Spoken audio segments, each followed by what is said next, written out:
Hello, thank you for your company this evening. A 17-year-old boy who's charged with murdering a 15-year-old outside a school in Huddersfield has started giving evidence at his trial. Kyrie McLean was stabbed to death as he walked home from the North Huddersfield Trust School in September last year. Emma Glasby has been following the trial and sent us this report. The 17-year-old boy on trial here began his evidence today by confirming that he had known 15-year-old Kyrie McLean through friends, but said that he had never spoken to him. Now, his defence barrister, Mohammed Nawaz KC, asked him, "Did you have anything against Kyrie?" "No," he replied. "Did you want to kill Kyrie or seriously injure him?" Again, he replied, "No." Now, the 17-year-old told the court that he was near the North Huddersfield Trust School that day back in September last year because he'd travelled there wanting to have a fist fight with a different boy. He admitted that he had taken a knife from his mum's kitchen because he said he had heard that this other boy carried a knife. Now, he admitted meeting his 15-year-old friend and waiting in a ginnel. He said that he was wearing a face covering because he didn't want to be seen having a fight. He told the court that he followed his 15-year-old friend out of the ginnel and he took out a knife because he heard screaming and he thought that someone else had a knife. He said that he tripped over Kyrie. He said the knife was in his hand and he swung it at Kyrie's leg because he thought Kyrie was going to trip him up. Now, he told the jury that he did not know at that time that he had stabbed Kyrie in the leg and that his 15-year-old friend had stabbed Kyrie in the chest. The 17-year-old was arrested the following morning. He told the court that he was scared, that he had never been arrested before. He said that he knew Kyrie had died because he had seen it on Snapchat. In police interview, he made no comment and he told the court, "I was scared to say anything." The 17-year-old boy denies murder. A 15-year-old boy has pleaded guilty to Kyrie's murder. They cannot be named for legal reasons. The trial will continue tomorrow. And we'll bring you up to date with that trial tomorrow. Now, you may remember the tragic story of Scott Westgarth, the South Yorkshire boxer who died in 2018. Scott had just won the biggest fight of his career, but he began feeling unwell after victory. He later collapsed and sadly he died. Scott's trainer, Glyn Rhodes, has opened up about the effects of Scott's death and why talking about what happened is so important. 1 minute Scott had won the fight and we're in a ring and he's having his hand raised and we're so happy. And then within a few hours, you've got a doctor telling you, that Scott's died. Scott Westgarth was at the peak of his career. But just hours after winning a gruelling 10-round bout at Doncaster Dome, he was rushed to hospital and died in an ambulance. You go from here to a crash to here. I really, really did find it hard. But like I say, you keep up this. We're in a manly sport, we're in a boxing sport, so you've got to be tough, you've got to be hard. Men don't cry and, man up and pull yourself together, and it's a load of rubbish. The mental impact on Glyn was intolerable. He couldn't escape from playing the night's events over and over in his head. Eventually, Glyn saw a psychiatrist who diagnosed him with post-traumatic stress disorder. Glyn is even more passionate now about tackling the mental health stigma. Since Scott's death, 2 of his friends have taken their own lives.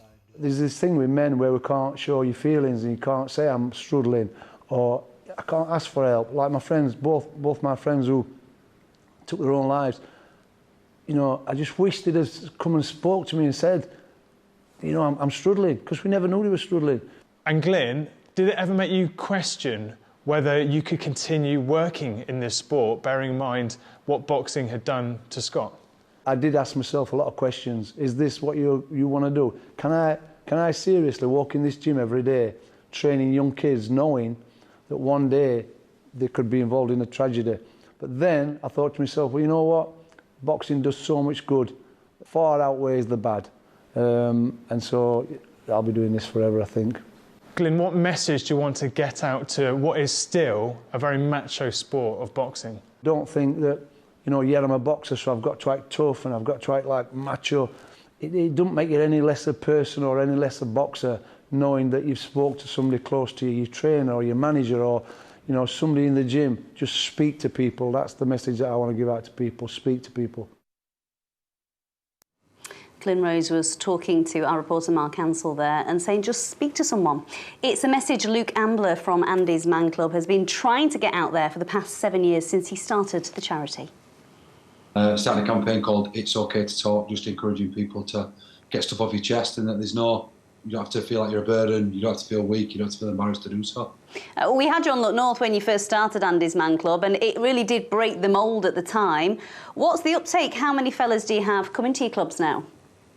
Yeah, and thanks for that, because people like yourself highlighting it just has absolutely made this what was a small group of men, 9 men meeting in Halifax, then 15 men, and then people like yourselves, you know, really getting behind us. We then started the It's OK to Talk movement, and it just blew up to now having, you know, over 2,500 to 3,000 men every single Monday night meeting up, talking, getting stuff off the chest, sharing, and it's just, yeah, you know, it's a phenomenal movement now. So we're just going to keep trying to grow this and try to give more men more spaces to be able to talk about how they feel.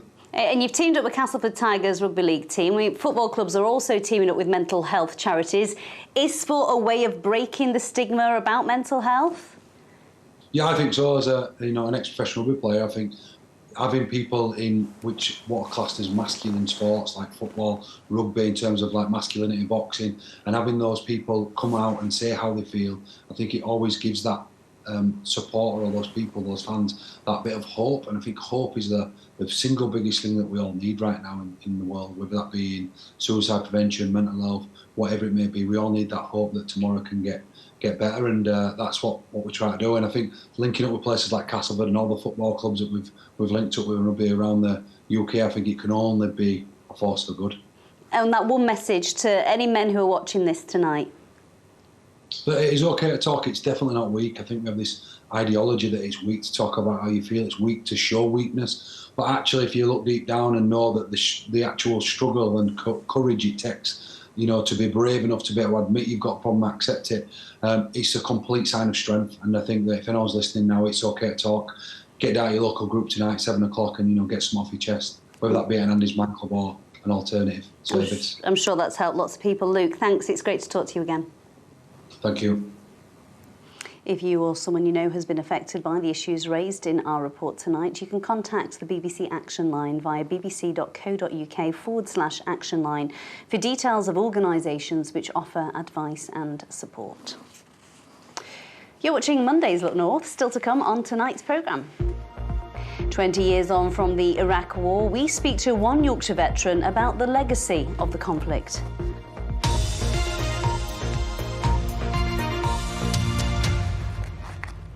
I think a few Blades fans might have had sore heads today. The Reds and Whites half of Sheffield have been celebrating after beating Blackburn and booking a place at Wembley in the FA Cup semi-final.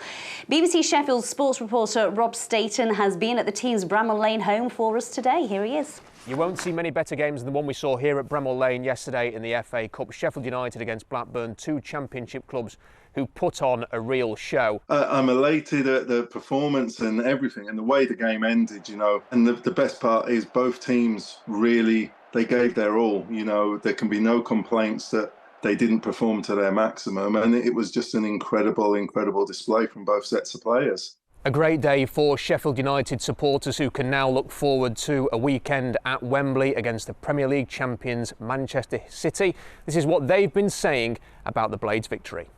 The feeling when Tommy Doyle scored that winner right at the end was just absolutely unmatched. The scenes around us were so jubilant. Everybody was absolutely delighted. And it was a real brilliant atmosphere to be a part of after what was a brilliant game. The story was great. The storyline was fantastic. You couldn't have written it. Now on to Man City. And I'm not giving us a massive probability of winning this game, but we're going to have a great day in the capital anyway. Now, obviously, it's a tricky game against Man City, but it's the magic of the Cup. Anything can happen. We just got to go there and hope for the best and enjoy the day. So, as I mentioned, it's a nice, easy game for Sheffield United in the semi-finals against Pep Guardiola's Premier League champions. Erling Haaland, Kevin De Bruyne, Phil Foden and co will be taking on the Blades. But something to remember, 10 years ago, Wigan against Manchester City in the FA Cup final. The final score, Wigan 1, Manchester City 0. Nobody expected that, maybe a decade later, there's going to be some more FA Cup magic, this time involving this club, Sheffield United. Rob Staten, BBC Look North at Bramall Lane. Yeah, maybe he is hoping, eh? England footballer Beth Mead was awarded the Freedom of the Borough of Scarborough at a ceremony earlier today. Beth, who's from near Hindwell near Whitby, won the Golden Boot as top goal scorer at the Euros last year. She says getting the award from people so close to home is a really big deal. Very different type of award. No, I'm hugely honoured. I think being recognised from your own area is always a lovely feeling and nice for me and my family. So yeah, I'm super proud and honoured to obviously receive such a historic award. And so deserved as well.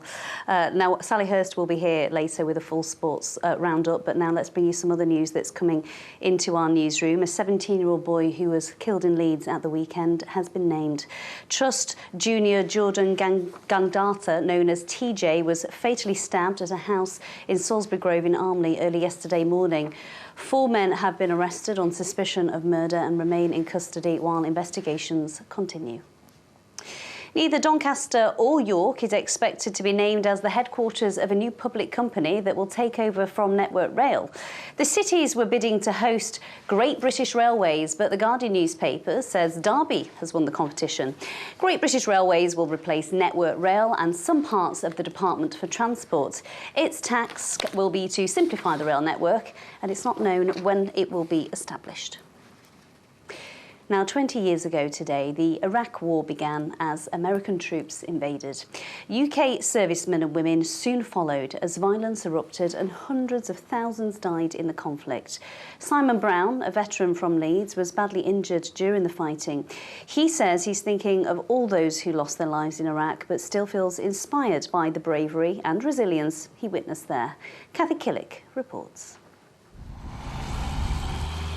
20 years since the start of the Iraq War, and its stories, like the desert dust, have settled and sunk into the past. But many continue to live with its legacy. Simon Brown was a 23-year-old corporal when it started, a mechanic with Rimi. He'd served in Kosovo and was on the first boat to Iraq in 2003. One of the things when you join the military is it was very black and white. You got killed or you didn't. I would later find out there's a grey area. Simon's grey area began in Basra in 2006. He came under fire while trying to rescue a stranded vehicle. So I put my head out the top of the turret, said, "You clear, just drive straight, go, go, go." And that's pulled my head back in, and as my head came back in the turret, that's when I felt the impact. So the bullet had hit me here and come out here. A 17-day induced coma and numerous operations saved Simon's life, but not his sight. He was at his lowest ebb. Yeah, I didn't want to carry on, to be honest. I planned my own death. I felt cheated. I didn't want to carry on. Within a couple of weeks of me sulking and feeling sorry for myself, I found out, 2 colleagues had been killed. And you kind of think, well, you sat here sulking, but you're still here. That realisation led Simon to charity work for Blind Veterans UK. He carried the Olympic torch in recognition of his work, and can now consider the war as part of his own history. I'm grateful that the public supported the charities so the charities could support me.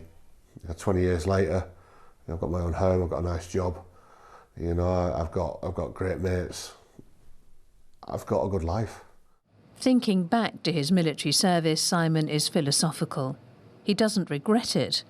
He witnessed not only the bravery of his comrades, but the resilience of Iraqi civilians too. And that stays with him.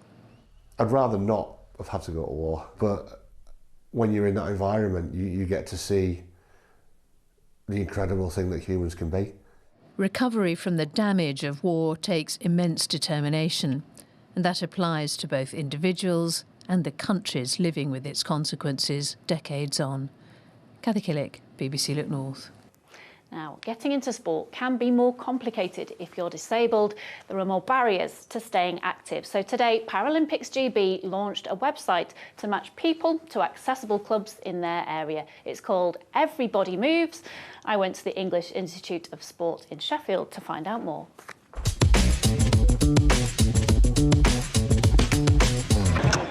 A polished campaign video and some of Paralympic GB's most famous faces to launch a new initiative to help disabled people participate in sport. The barriers are still the same as they were 15 years ago when I started doing sport. It's still a lack of facilities, it's a lack of equipment, and it's a lack of education and coaches that can actually include and incorporate disabled people into what they're doing. And things like today are so important because where we are today is highlighting all the fantastic clubs that are just within Sheffield, just within the Yorkshire region, who have the passion for getting disabled people and getting everybody active. It's all about breaking your own expectations and breaking your own barriers, and I think that's the thing. The majority of us put this little wall up around ourselves of things that we can and can't do, and I just think that just try it because you won't regret it. Easy enough for Paralympians to say, perhaps, but this is about everyone. Put your postcode in the Everybody Moves website and you'll be signposted to local clubs that can cater to a wide range of needs. Research shows disabled people are twice as likely as non-disabled to say they can't find inclusive and accessible sport. This scheme helps them take the first step. I used to play football as a kid. Obviously my disability took over, so I had to stop doing that. So I sort of stopped all sport for a long time, and now trying to realise that this is what I want to do, really. So yeah. What difference do you think it's going to make? It'll build my fitness for a start, and maybe let me accept this condition, and this is what I've got, and this is what I've got to live with, sort of thing. Which is what I've struggled with for a long time. So yeah, hopefully that's my plan. Because of the options and the adaptations that you can make, these bikes basically mean anybody can cycle, so that's what it's all about, yeah. The Everybody Moves campaign is one of the priorities of new Paralympics GB Chief Exec Dave Clark. I think the number one priority for me is that through sport we create a better world for disabled people, and we do that by ensuring the magic happens on the field of play. We get the gold dust that we can spread around the Paralympic performances, but also we look at the whole of society, and we work with partners to make sure that disabled people are fully included and fully part of society and can enjoy the opportunities that everyone else has. They're big aims, but matching people to sports clubs gets this project off the start line. Now, in 2020, Kavita Varu was looking forward to throwing a big 50th birthday party for herself. The lawyer, who lives in Sheffield, decided to buy a pair of DJ decks. She had a few spins of tunes, but then lockdown hit. Rather than letting it beat her, Kavita began practicing her skills, and now 3 years later, she's played clubs around the world and she's just won an award. DJ Kavita, as she's known, is in the house. Let's see her in action.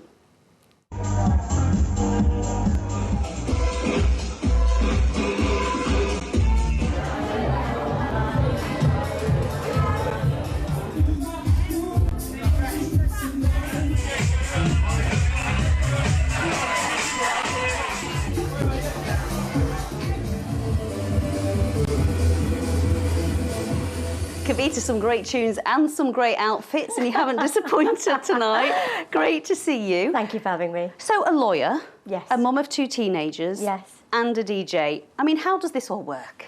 Wow, yes, it is a bit of a juggle, but Monday to Friday, obviously, I'm working, you know, I'm in the legal profession, so that's my job. And then weekends is DJing, so yeah, it's all going well. And they're not normally 2 occupations that you'd put together. What do your girls think of you DJing? So my children, Rishi and Anya, they absolutely love it. They were a bit miffed at first. They thought, what's mum doing? You know, straight on her 50th birthday. But they've all accepted it, and they are just hailing it, my journey at the moment. Yeah, I mean, you're an amazing inspiration for all midlife women out there. Do you feel like you're living the dream? I feel as if, I mean, suddenly it's just all exploded, and I'm actually loving it at the moment. So it's just so exciting to have this journey that I'm following, really. It's been brilliant. And you've DJ'd all around the world. Tell us some of the venues, your favourite ones. Oh my gosh, look at that. I'd like to be on that beach right now. Yes, so yeah, I've been to Ibiza, I played at the Beach Bay Bar, I played at the Paradiso Art Hotel, 528 in Ibiza, Amsterdam. I was there at AD, and then Eastern Georgia as well, Tbilisi, with a famous house DJ from America too. So it's been all great. And also local venues, the Lead Mill. Yes, absolutely. Lead Mill, that's been fantastic with Sheffield Clubbers Reunion. Steel Yard, that's been great. And recently at church too. So it's all going amazingly well. What is your favourite tune? What gets everyone going on the dance floor? So that's a good question. The best tune I think that everybody loves dancing to is CeCe Peniston, Finally. It's a great track and it gets everybody buzzing. And finally, you have won this award, so She Inspires Award, which is for Indian women. Yes. Are there many Indian girls coming through the profession? Oh my goodness, yes. I hope so. I really hope that sometimes that something that I've achieved and done so far will help inspire not only just Indian women, but also everybody else, men and women. It's something that, you have to be passionate about, and I'm grateful for the journey and people who have supported me. And I think that if an opportunity comes along, you've got to work hard and just dedicate your life to it. And grab it with both hands. Thank you for coming in. It's a pleasure to meet you. Thank you so much.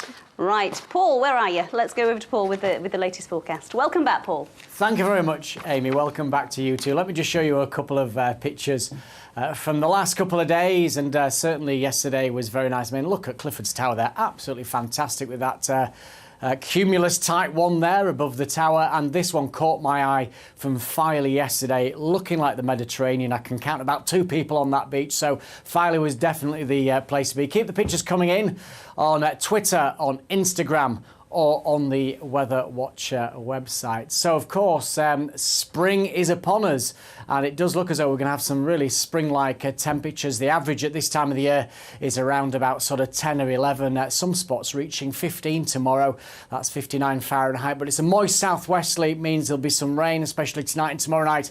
And by day, we're looking at sunshine and scattered showers. This system looks, quite lively tomorrow night, so turning wet and windy, and then it's back to sunshine and showers. We're really going to keep that mix throughout the rest of the week. Now, there's the satellite picture. We did have some breaks for a time this afternoon, so temperatures reached around about 14 degrees, really not bad for the third week in March. But I think through this evening and overnight, we'll see cloud thickening, bringing outbreaks of rain up from the southwest. So a bit of a dreary night to come, a bit of mistiness over the tops of the hills. But with all that cloud, it is going to be a mild one. Lowest temperatures around 9 or 10 degrees Celsius. Tomorrow's high water times then in Filey around 4:01, and again at 4 minutes past 4.